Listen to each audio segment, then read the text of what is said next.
زندگی میں تو نہ نماز ہے، نہ رمضان شریف کے روزے ہیں، نہ اپنے چہروں پہ داڑیاں ہیں، نہ ہمارے گھروں میں دینی ماحول ہے۔ آپ جانتے ہیں، آپ کہیں گے ہمیں تو حضور بچا لیں گے نا مولانا، یہ سب ہوگا حضور، بے شک حضور بچائیں گے، لیکن حضور کا فرمان سنا آپ نے؟ اللہ کے رسول علیہ السلام کا فرمان غور سے دل کے کانوں سے سن لو۔ آقا ارشاد فرماتے ہیں جس نے جان بوجھ کر نماز چھوڑ دی، قیامت کے دن اس کے ساتھ میرا کوئی وعدہ نہیں۔ آقا فرما رہے جس نے جان بوجھ کے نماز چھوڑ دی، قیامت کے دن اس کے ساتھ میرا کوئی وعدہ نہیں، بلکہ مزید فرمایا جس نے جان بوجھ کے نماز چھوڑ دی میں محمد اس سے بیزار ہوں، بیزار۔ حضور ان سے بیزار ہیں، اور بلکہ آپ حضور کی بات کرتے ہیں، اللہ کے رسول علیہ السلام تو اپنے صحابہ سے فرمایا کرتے تھے اے ابو ہریرہ بے نمازیوں کے ساتھ نہ بیٹھا کرو۔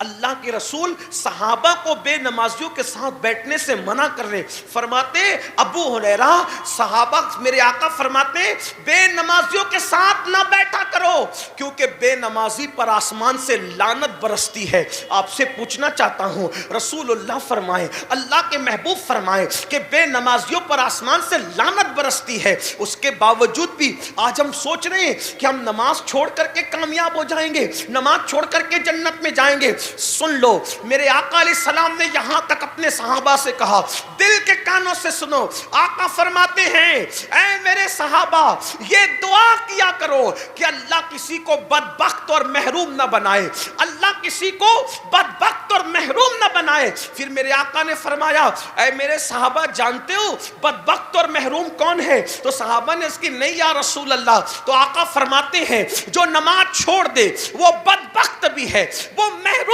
بھی ہے۔ اللہ اکبر۔ میرے اور تمہارے سچے نبی نے فرمایا قیامت کے دن سب سے پہلا حساب نماز کا ہوگا۔ اگر نماز کے معاملات میں تم کلیئر رہے تو تمہارے آگے کے سارے معاملات آسان ہوں گے، اور اگر نماز کے معاملے میں تم پھنس گئے تو تم قیامت کے دن پھنس جاؤ گے۔ یاد رکھنا ہر امتحان میں انسان کو دوسری اور تیسری مرتبہ کامیاب ہونے کا چانس دیا جاتا ہے، لیکن اللہ کا امتحان ایسا ہے، اللہ کا امتحان ایسا ہے جو دوبارہ اور سہبارہ نہیں ہوگا۔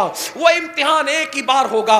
اس دنیا میں پہلی اور آخری مرتبہ آئے ہو، نہ اس سے پہلے اس دنیا میں ہم آئے تھے، نہ اس کے بعد اس دنیا میں آنا نصیب ہوگا۔ میرے بھائیو اپنے وقت کو کیوں برباد کرتے ہو؟ کیوں اپنے آپ کو جہنم کا ایندھن بنا رہے ہو؟ کبھی ناچ رہے ہو، کبھی گانے سن رہے ہو، کبھی فلمیں دیکھ رہے ہو، کبھی شراب پی رہے ہو، کبھی نشہ کر رہے ہو۔ سنو، اللہ کے سچے نبی غیب کا نبی صلی اللہ علیہ وآلہ وسلم فرماتے ہیں کہ اے میرے صحابہ میری امت کے کچھ لوگ ہوں گے راتوں رات جن کے گھر زمین میں دھسا دیے جائیں گے۔ ابھی ترکی اور سیریا کے زلزلے سے لوگ کتنا لرزہ برندام ہے، وہ زمین کے اندر دھستی ہوئی بلڈنگوں کی ویڈیو شیئر کرنے والوں، کبھی اپنی آقا کی حدیث یاد کی؟ اللہ کے سچے نبی صلی اللہ علیہ وآلہ وسلم نے فرمایا اپنے اصحاب سے کہ راتوں رات کچھ لوگوں کے گھر زمین کے اندر دھسا دیے جائیں گے۔ میں یہ نہیں کہتا کہ ٹرکی والے ایسا کرتے تھے یا سیریا والے ایسا کرتے تھے، میں حدیث پڑھ رہا ہوں، اور ابھی بھی کئی ملکوں پر پیشن گوئیوں کی تلوار لٹک رہی ہے۔ پتہ نہیں کس ملک میں کبھی بھی زلزلہ آ سکتا ہے، لیکن یاد رکھو اللہ کے سچے نبی صلی اللہ علیہ وآلہ وسلم نے فرمایا اے میرے صحابہ راتوں رات لوگوں کے مکانات، لوگوں کے گھر زمین کے اندر دھس جائیں گے، اور صرف زمین میں نہیں دھسیں گے بلکہ جب ان کو قبر میں رکھا جائے گا تو وہ اپنی قبروں سے اٹھیں گے تو ان کے چہرے سور اور بندر کی طرح ہوں گے۔